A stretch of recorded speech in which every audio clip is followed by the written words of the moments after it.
비싼 돈 주고 시술 받고 다이어트 하면 아주 그 망하는 거라니까.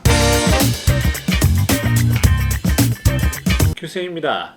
오늘 얘기할 주제는 바로 콜라겐에 대해서입니다. 뭐 엄청나게 많이 들으셨을 것 같은데, 콜라겐이 도대체 뭐냐? 우리 피부를 구성하는 물질 중에 굉장히 중요한 게 한 4개 있습니다. 콜라겐, 엘라스틴, 히알루론산, 세라마이드. 이 중에서 콜라겐 같은 경우에는 진피의 어떤 한 70, 80%를 차지한 엄청나게 중요한 물질인데요. 쉽게 생각하시면 피부의 어떤 지지대 역할을 하는 물질입니다. 사실 단백질이에요. 섬유아세포라고, 영어로는 유식하게 파이브로블라스트라고 하는데, 거기서 그냥 만들어내는 아미노산 덩어리인데요. 콜라겐에 대해서 쉽게 비유하자면, 콜라겐은 이제 집을 어떤 구조해주는 철근 같은 역할을 하는 거고, 섬유아세포는 그 노동자 역할 같은 걸 하는, 그리고 거기에 이제 세멘 부어가지고 접착시켜주는 게 비타민 C.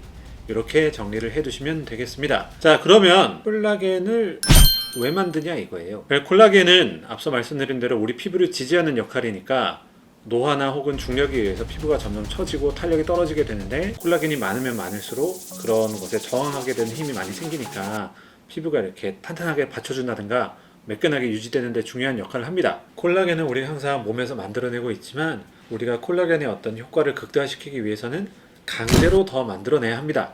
그게 바로 시술들이죠.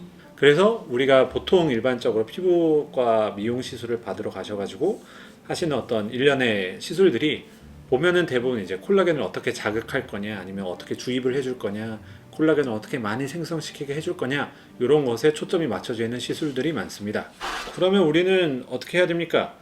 콜라겐을 뭐 만들어야 될 거 아니겠어요? 콜라겐을 더 만들든지 아니면 그냥 밖에서 넣어주든지, 어떻게 하면 콜라겐을 더 많이 만들게 할 것이냐 라고 했을 때, 피부를 약간 일부러 상처를 냅니다. 뭐 태운다든지 바늘로 찌른다든지, 아니면은 열을 막 가해서 피부에 어떤 자극을 주거나 일부러 아주 미세한 상처를 내면, 피부에서는 갑자기 상처가 생겼으니까 이거 재생시켜야 될 거 아니에요. 재생을 시키려고 막 이것저것 만들어낸단 말이죠. 상처 났다, 비상사태다, 야 만들어. 피부에 상처가 났을 때 콜라겐이 다시 만들어지게 되는데, 이때는 평소 필요한 콜라겐 양보다 보통 3배에서 5배까지 콜라겐이 필요하게 됩니다. 그래서 지금 설명드린 어떤 일련의 기계로 인한 시술들이나 주사 같은 경우에는 우리가 콜라겐을 강제로 만들어내게 하는, 혹은 콜라겐을 강제로 주입하는 그런 시술들이란 말이에요. 타입별 콜라겐에 따라서 내가 담당하는 어떤 기능이 조금씩 달라요. 피부 안에는 1번, 3번, 4번, 그리고 7번, 이 4가지가 작용을 해서 피부를 이렇게 탱탱하게 하기도 하고, 안 처지게 잡아주기도 하고, 다시 재생을 시키기도 하고. 타입 1이 가장 중요하고 가장 많은데, 이게 리프팅의 어떤 가장 중요한 목표가 되는 콜라겐이고요. 요거는 탄력, 뭐 피부를 진짜 지지해주는 그런 타입의 콜라겐이고, 타입 1 같은 경우에는 슈링크, 아니면 울세라, 제일 대표적인 게 울세라죠. 타입 3 같은 경우에는 어떤 말랑말랑한, 탱글탱글한 그런 느낌을 주는 콜라겐. 뭐 고주파 시술, 텐서티, 써마지, 포텐자, 그다음에 인모드 포마라는 것도 있고. 타입 4 같은 경우에는 피부의 장벽을 유지하게 되는 그런 콜라겐이고, 타입 7 같은 경우에는 만들어진 피부를 아주 잘 붙여주는, 피부가 서로 달라붙게 해주는, 배에서 닻을 내린다고 하잖아요. 그 앵커라 그러죠.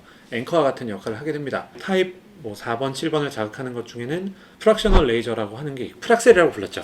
레이저로 막 이렇게 얼굴 톡톡톡톡 쳐주는 거, 그런 거, 혹은 스킨 부스터, 콜라겐 부스터, 그런 것들을 한 번에 조합해서 해주시면 모든 타입의 콜라겐을 자극하기 때문에 훨씬 리프팅 효과가 좋아질 것이다, 이렇게 자신있게 말씀드릴 수 있을 것 같습니다. 그 중에서 가장 중요한 게 1번이기 때문에 대부분의 리프팅 시술은 1번에 맞춰져 있다고 말씀드렸습니다만, 1번만 하게 되면, 대부분의 리프팅 시술은 거의 1번입니다. 1번만 하게 되면 피부가 리프팅 되는 건 좋다 이거예요. 피부가 약간 딱딱해질 수 있어서, 그러면 그때 타입 3 말랑말랑해진 피부, 4번 타입하고 7번 타입 같은 경우에는 앵커 같은 역할을 하기 때문에 콜라겐의 어떤 타입별로 따라서 리프팅 시술 같은 거를 조합해서 해주시면 정말 효과가 좋을 겁니다. 그래서 보통은 이제 슈링크라든가 울세라 같은 걸로 타입 1을 엄청 자극해서 쫙 올려주고 붙여준 다음에, 거기 이제 고주파 시술을 해주면은 골고루 타입들이 다 자극이 돼가지고 좋은 리프팅 효과를 끌어낼 수 있다. 한마디로 일목요연하게 요약하면, 저는 슈링크 혹은 울세라, 거기에 더해서 고주파 시술에다가 조금 더 욕심내면은 주사까지 살짝. 진짜 메인은 그 기계로 하는 것들이 어쨌든 훨씬 더 좋고, 거기에 부스터, 말 그대로 부스터죠. 콜라겐 부스터 같은 경우에는 약간 거들어주는 거다라고 생각하시면 됩니다. 그리고 콜라겐은 우리가 세포에서 만들어낸다고 말씀드렸잖아요.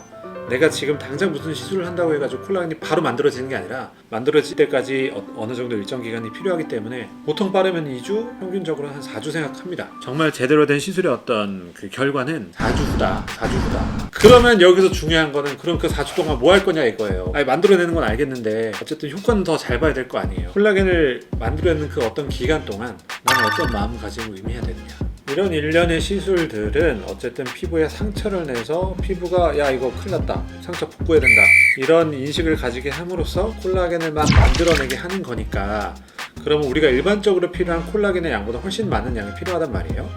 콜라겐을 재생할 때는 일반적으로 쓰이는 콜라겐보다 무려 3배에서 5배 정도의 콜라겐 양이 필요하기 때문에, 그러면 재료는 그대로인데 많은 양을 만들어낼 수는 없으니 우리가 밖에서 공급을 해줘야 되잖아요. 다이어트 하면 아주 그 망하는 거라니까. 영양분을 제대로 공급해줘야 시술한 보람이 있다.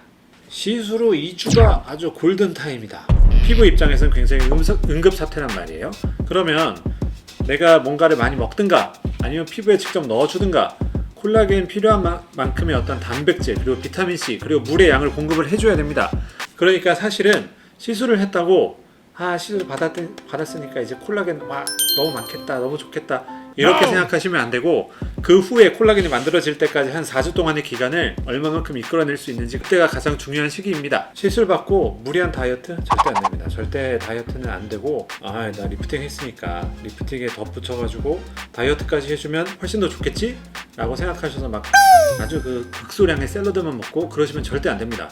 특히 그 콜라겐이 처음 만들어지는 그 시점인 2주 정도는 무조건 잘 드셔야 해요. 저는 오늘 콜라겐을 만들어 볼 겁니다. 3배에서 5배! 그럼 어떻게 잘 먹을 거냐인데, 아까 처음에 말씀드렸듯이 콜라겐은 뭐다? 어쨌든 단백질이란 말이에요. 그리고 단백질이 있으면 그거를 붙여주는 시멘트 역할을 하는 비타민C, 요것도 같이 잘 먹어줘야 되고, 그러면 당연히 뭐 등푸른 생선이라든가 아니면 연어라든가 아니면 고기, 여러분 이거 다 콜라겐인 거 아시죠? 주요 단백질 공급원들을 많이 먹어주면서 거기에 더해서 비타민C 그런 것들 많이 먹어주면서 거기에 덧붙여서 근육을 만드는데 가장 중요한 게 뭐냐면 물이라고 했거든요. 물이 정말 중요하다. 그러니까 요 3가지는 무조건 지켜주셔야 돼요. 돼지 족발에 콜라겐 많다고 해서 족발 그거 막 뜯으면 그 콜라겐이 바로 내 피부에 가고 그런 건 아니에요. 단백질의 어떤 형태로 들어와야지 피부에 좋겠지 하고 막 콜라겐 많이 든 음식은 굳이 막 엄청 비싼 똥은 아니고 맛있는 똥, 아니 좋은 똥, 아니 좋은 단백질을 먹어라 이거고. 세계에서 가장 많이 도축되는 생물 닭, 2위는 오리, 3위는 돼지, 4위는 토끼, 5위는 칠면조임. 이거 님들 몰랐을걸? 거기에 더해서 비타민C는 아까 말씀드렸듯이 과일류, GPT 같은 거 찾아보세요. 아마 키위랑 시트러스 계열 과일 아니에요. 거기에 견과류 됐고, 단백질 풍부한 거에다가 비타민C 곁들이고 거기에 물을 좀 많이 마셔달라. 물은 어떤 또 연관지으면 보습과도 연관이 되니까 수분감하고. 그러면 보습 잘해라. 밖에 나갈 때는 선크림 발라라. 이런 끝이야. 이거 더 이상 말할 게 없어. 이게 끝. 자, 이렇게 해서 오늘 콜라겐에 대해서 열심히 한번 말씀을 드려봤는데, 여기서 더 궁금하신 게 있다면 언제든지 편하게 댓글 남겨주시면 제가 최대한 다시 댓글로 남겨드리겠습니다. 항상 감사드립니다. 봐주셔서 고맙습니다.